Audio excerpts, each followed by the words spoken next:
Yesterday, throughout our great country, we celebrated our national observance of Thanksgiving Day, a day on which we gather with family to count our blessings, a time to enjoy our family, and, of course, a time to participate in that time-honored tradition, to eat. You may even pause to reflect that we ritually do this only one day a year.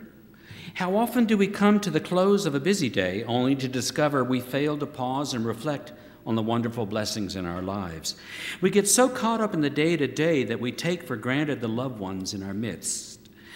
Oh, we certainly remember that we have to get them to a soccer game or ballet lessons, but we're so focused on the time-bound events that we seem to overlook that part of our lives which is timeless, our families. So, we do pause once a year on Thanksgiving and take a moment to express appreciation for those we cherish. And that's a good thing.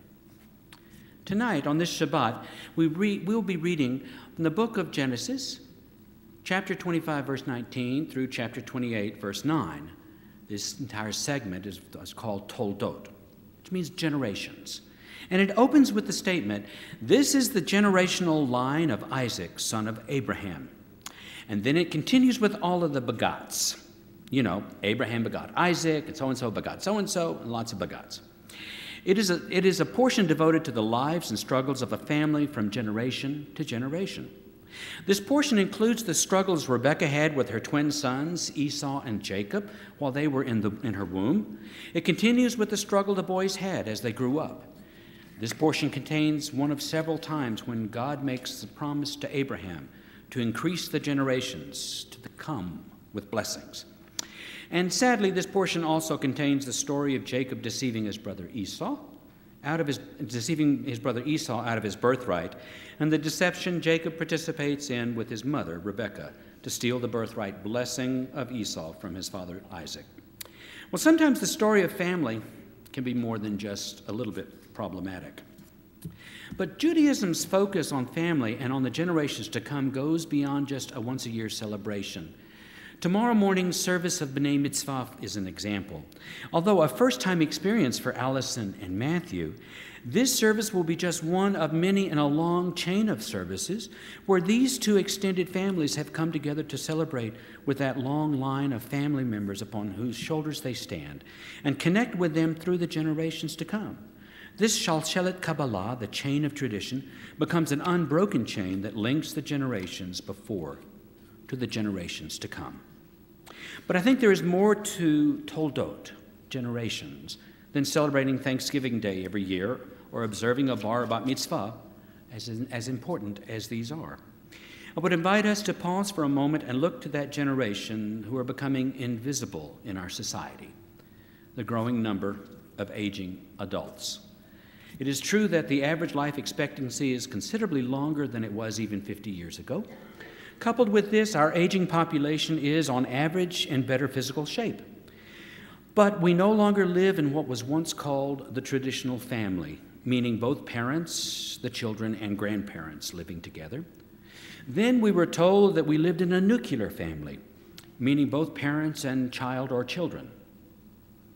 And now, according to a report released by the U.S. Census Bureau in November of 2009, there are approximately 13.7 million single parents in the United States today, and those parents are responsible for raising 21.8 million children.